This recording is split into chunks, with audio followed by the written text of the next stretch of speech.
Billievers Talk with Joe and Steve. We are your hosts. I'm Joe. I'm Steve. And Steve is back. So I know there are some people wondering, where's Steve? Well, he's here today, so we're happy to have him back. And in this episode, we kind of want to talk to you a little bit more about training camp, right? Second week of training camp has begun, and we're getting almost through with that. And then this coming Thursday, we have our first preseason game against the Panthers. So that should be fun. Some words from Kelvin Benjamin came out this week, right? I don't know about any of that, but before we get into that, if you have not already, please be sure to subscribe to this channel. As the season gets started, we will be here constantly giving you all updates, whether it be injuries, whether it be training camp, preseason, and into the regular season. So you want to be here, and we will give you those updates. So first, I want to kind of say welcome back, Steve, right? Like, you've been away for a little bit. We know you're busy, so welcome back. I didn't know if you had any thoughts on the first week of training camp. Yeah, I mean, it's just basically everything you can think of, or what you expected. Josh Allen kind of up and down, quarterback play kind of mediocre, at best. I shouldn't say at best, but basically mediocre. There's been some surprises as far as some players standing out. Some of the receivers and Harrison Phillips playing 1 and 3 techniques, so he's moving around the defensive line a little bit. Slow start for Edmunds, but he's really picked it up the past few weeks. It looks like he's coming into his own now. And really, there's a lot on his shoulders. Being a middle linebacker. With all the communication and everything like that, and he's really picked it up the past few days. So one thing that we didn't talk about off camera that I kind of wanted to get your opinion on is what do you think of Josh Allen's contract? I didn't see the final numbers. I know it's a 4-year deal with a 5th-year option with the team option for that, which is it's basic with the NFL draft and rookie wage scale, and basically his contract I know is like fully guaranteed. I didn't see the actual numbers. I would say around 30 million. Less than that. It's like 20, 21, 22. So I mean, for being the 7th overall pick, it's right where you kind of expected. I went on here and when it happened, and I tried to find the last 7th round or 7th overall pick that was a quarterback. There isn't really any so I couldn't compare it to anything. But I think it's with the rookie scale now, it's kind of hard to go outrageous or anything like that. And it's all going to be justified, like you said. Quarterback obviously is going to make more, and the higher up you make, or the higher up you get picked, the more you make. So I mean, if it's right around 20 million, I'm fine with that. Absolutely. It is what it is. I mean, his cap numbers aren't going to be crazy high. And usually if he pans out, they're going to pick up that 5th-year option, and then they can redo the deal with him, and then he's going to make his money. So it's nicer for the teams here at the beginning. You get him on a rookie contract, a little less money, build some pieces around them, get them developed, and then you can pay them the money and expect more out of them.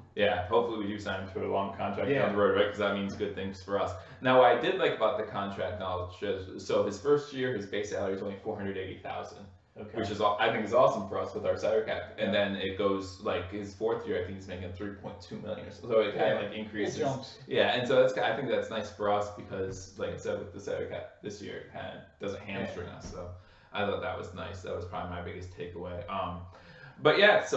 Quarterback play during training camp, like you made mention to, Josh Allen has shown signs of greatness. Really, he really has. But then he's shown signs that hey, he's still a rookie.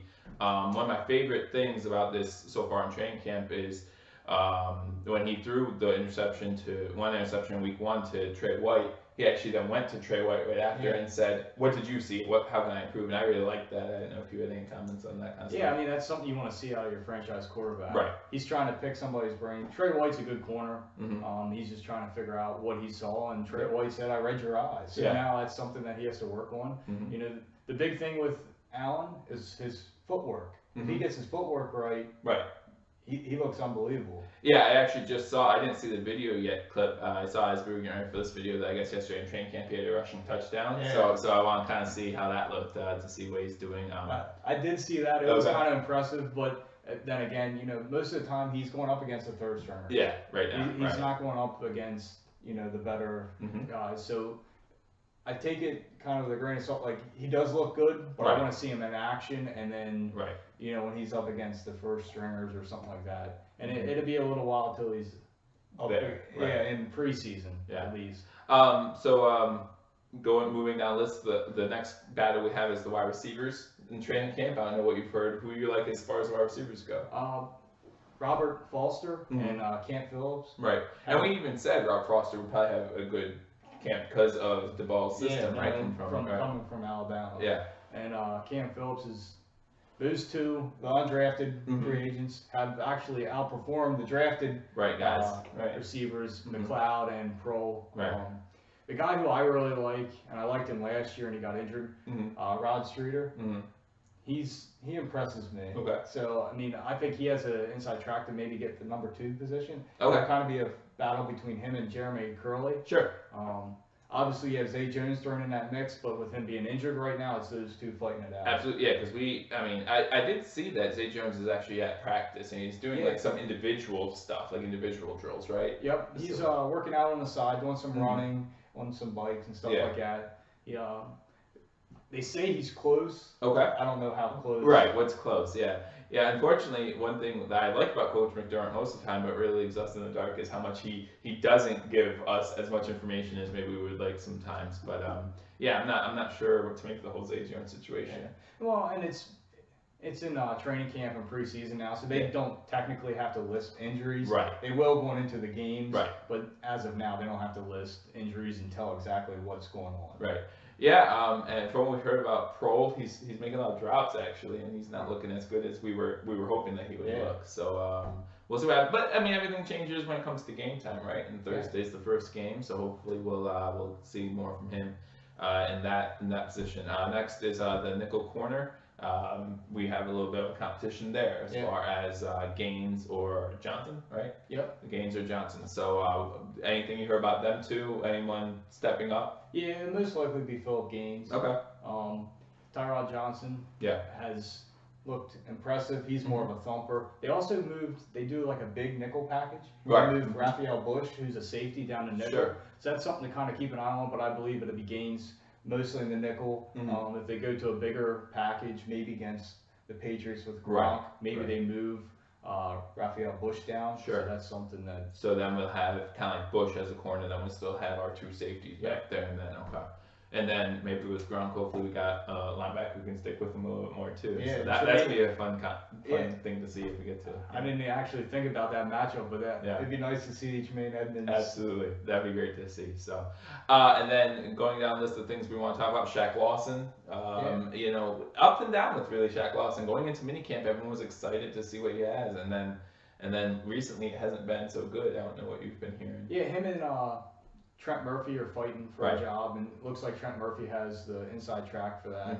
A lot of skeptical conclusions here about how Shaq, this is a make or break year for him. This is his 3rd year. I don't know if it is really a make or break year. Yes, he has to improve, but he's been injured in the past, and I actually thought he looked good at the beginning of last season. Right, yeah. So hopefully he can build on that, and they say he has a different attitude, and he's working more, and he's not taking things for granted as much. Which is good, yeah.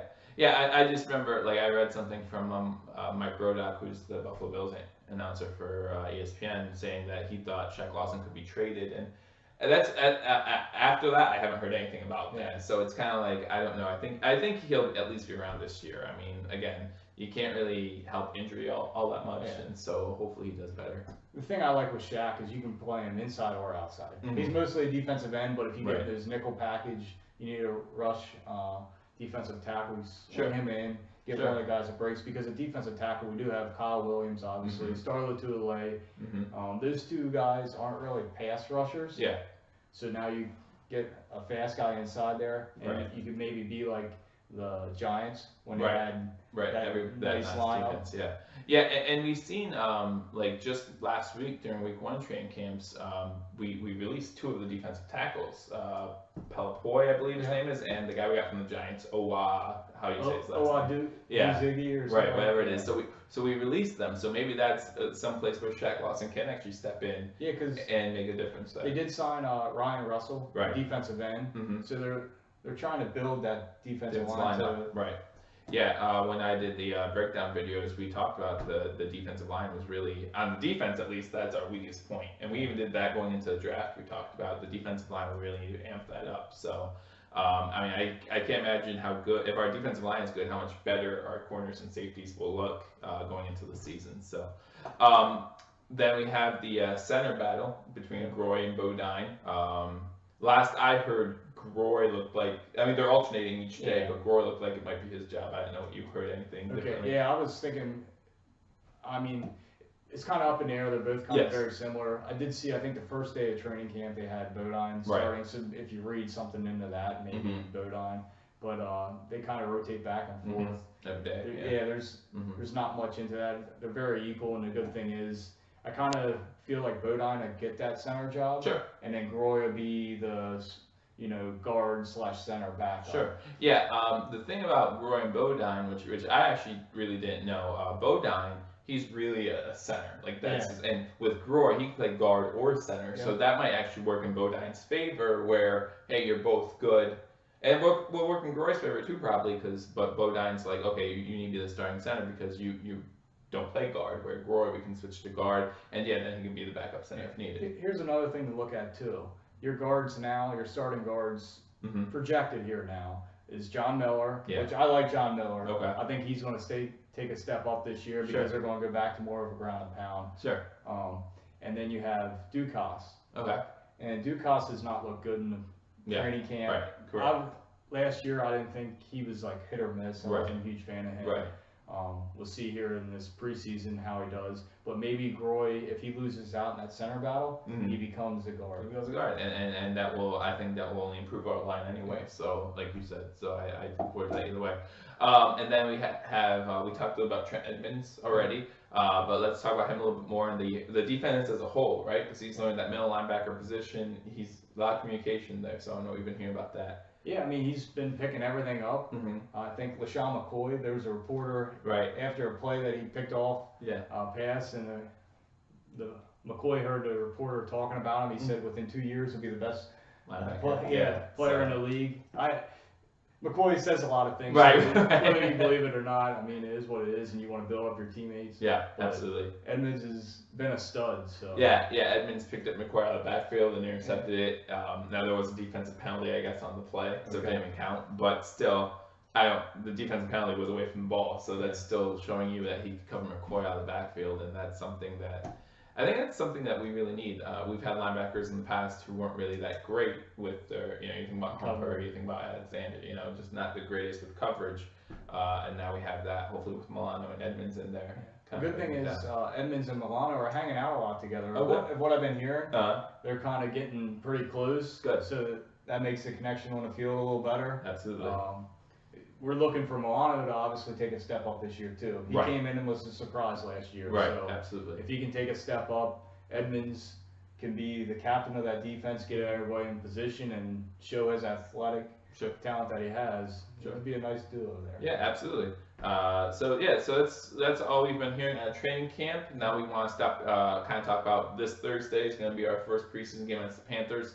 Some of these battles are what you kind of want to be looking out for. I don't know. I actually don't think we're going to see too much of Adrian McCarron. I think we'll see more of the other guys. But I think McCarron and Peterman each get a quarter. Okay. And then I think Allen will be obviously in the third and fourth quarter. Okay. I kind of wish that they would have a fourth guy there. Yeah. Like a camp arm because of injuries or anything like that. And I really don't want to see the 7th overall pick playing the last quarter of the game. Last 3 or 4 minutes of the game where there's not really that much help around. I completely agree.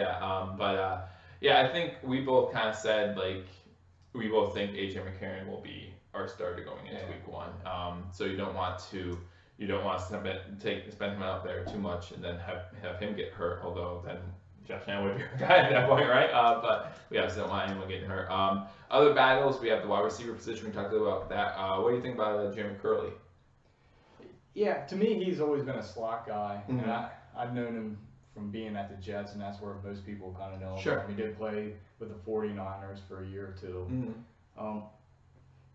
I believe he's a slot guy. Yeah. I would like to see Streeter at number 2 and Curley as our slot, but then you look at where does Zay Jones fit in there. Right. Curley is more of, like I said, he'll be in the slot, and then I think he'll be the punt returner this year for us. Okay. So he'll make some noise on some special teams and give a spark to the offense. Yeah, I know. Like when I was going to the roster, I was kind of wondering now that Tate's gone, who is going to be our return guy, right? And I know we have Quinn Bray from the Colts who did return some punts for the Colts, so I was thinking maybe him. Yeah. That might be a shoo-in. For one of these other guys who we're not really mentioning wide receiver, it might be a way for them to get in on the team, on the roster as part of the special teams. So, but I don't know. I really just don't know who's going to return punts. I'm pretty sure it'll be Curley. Okay. I think he's their best option there. Second best option would be Ray McLeod. Yeah. But I think it's going to be a little hard for him to fit in on the roster here, especially with Cam Phillips playing the way he has. Yeah. And Robert Foster. I think they might knock him off the yeah. And that's the thing, like you want a guy who's a return guy who can also make some noise in the receiver game, right? Who you can put in on those 5 receiver sets and not have to worry about it, and he can be a deep threat if you need him to be.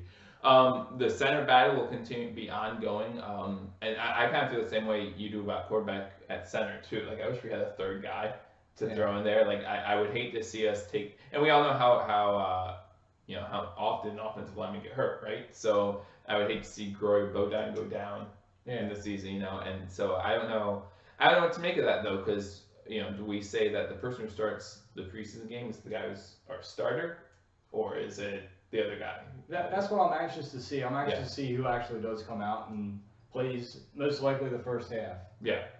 Yeah, it's most likely going to be first half, right? Yeah.